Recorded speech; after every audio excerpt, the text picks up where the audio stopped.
Sebenarnya apa sih layanan bimbingan konseling itu? Nah, jadi layanan bimbingan konseling atau biasa kita kenal dengan istilah BK adalah layanan yang disediakan di sekolah untuk membantu siswa dalam mengatasi berbagai masalah, misalnya masalah pribadi, sosial, akademik, maupun karir. Lalu peran guru BK apa saja? Jadi peran guru BK adalah memberikan dukungan serta bimbingan kepada siswa. Misalnya, guru BK dapat membantu siswa dalam mengatasi masalah emosional, memecahkan konflik, mengembangkan keterampilan sosial, merencanakan karir, maupun permasalahan lainnya.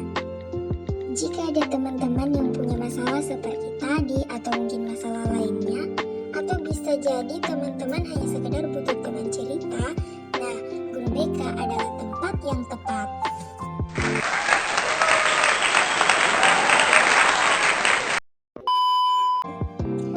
Keterampilan sosial yang dimaksud adalah seperti mendengarkan aktif, berbicara dengan sopan, menunjukkan empati, bekerja sama dalam tim, ataupun hal-hal lain yang mungkin teman-teman rasa bahwa keterampilan itu masih kurang dimiliki dalam diri masing-masing. Nah, lalu bagaimana cara mengembangkannya? Berikut beberapa cara yang dapat teman-teman lakukan untuk mengembangkan keterampilan sosialnya, yaitu berlatih berkomunikasi secara efektif. Misalnya, ketika berkomunikasi dengan orang lain, maka berikanlah perhatian Anda secara penuh pada apa yang mereka katakan. Kemudian, pastikan untuk menggunakan bahasa tubuh yang terbuka, misalnya seperti mempertahankan kontak mata. Setelah itu, ketika berbicara, pastikan untuk menyampaikan pesan Anda dengan jelas dan singkat. Hindari penggunaan kata-kata yang rumit atau jargon yang mungkin sulit dipahami oleh orang lain. Dan pastikan untuk menjaga nada suara yang jelas serta terdengar ramah. Hindari nada suara yang terlalu keras atau terlalu lemah, dan gunakan intonasi yang tepat untuk mengekspresikan emosi dan pesan Anda.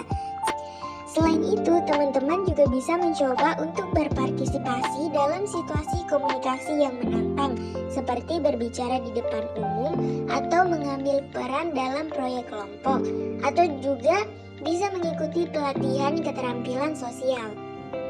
Nah, di sini pasti sudah banyak dari teman-teman yang mulai kepikiran dan juga kebingungan memikirkan kira-kira karir kedepannya bagaimana ya?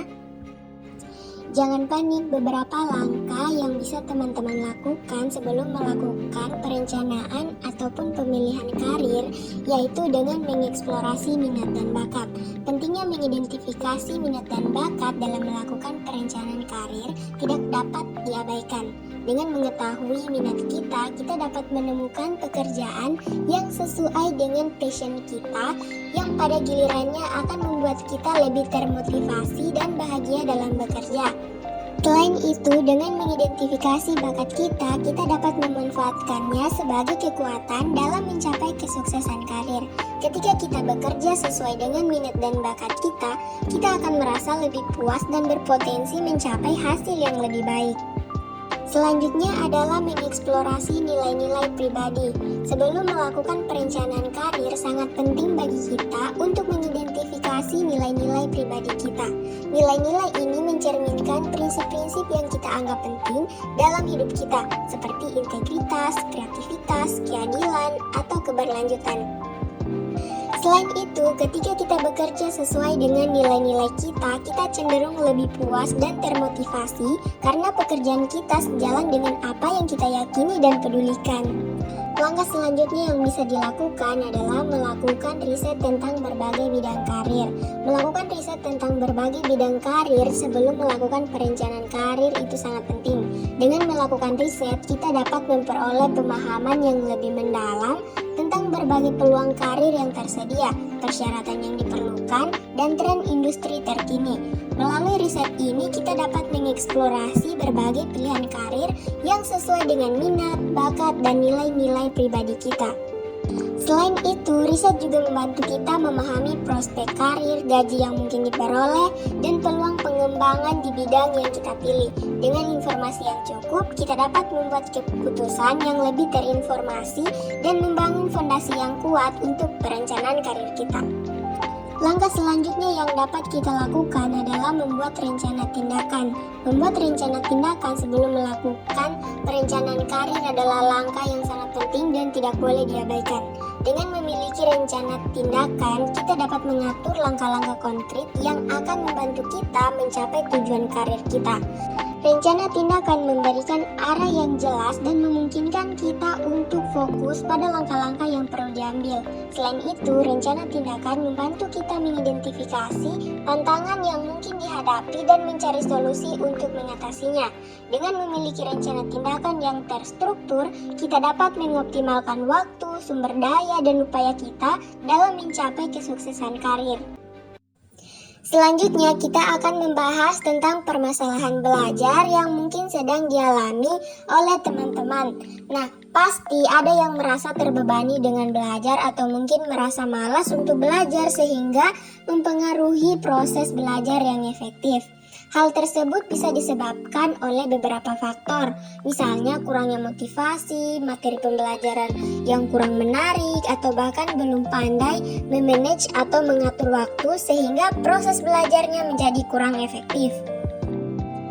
Beberapa strategi yang bisa dilakukan untuk mencapai proses belajar yang efektif seperti membuat jadwal belajar yang teratur. Ini melibatkan penentuan jadwal yang tetap dan mengikuti rutinitas belajar tersebut dengan konsisten. Dengan membuat jadwal belajar yang teratur, kamu dapat mengalokasikan waktu yang cukup untuk belajar setiap harinya. Hal ini membantu menciptakan kebiasaan belajar yang baik dan memastikan bahwa kamu meluangkan waktu yang cukup untuk memperdalam pemahaman dan menguasai materi yang dipelajari. Yang selanjutnya yaitu menciptakan lingkungan belajar yang baik. Maksudnya adalah menciptakan kondisi yang mendukung proses belajar yang efektif. Misalnya seperti tempat yang tenang dan minim gangguan. Dengan menciptakan lingkungan belajar yang baik, tentu akan membantu meningkatkan konsentrasi, fokus, dan kenyamanan saat belajar. Langkah selanjutnya yaitu menggunakan teknik memori seperti mind mapping atau flashcard, di mana ketika belajar maka kamu bisa mencatat poin-poin penting atau membuat rangkuman yang dapat membantu memperkuat pemahaman dan juga memori kamu. Strategi yang berikutnya yaitu dengan mengatur prioritas dalam tugas-tugas belajar. Artinya kita menentukan urutan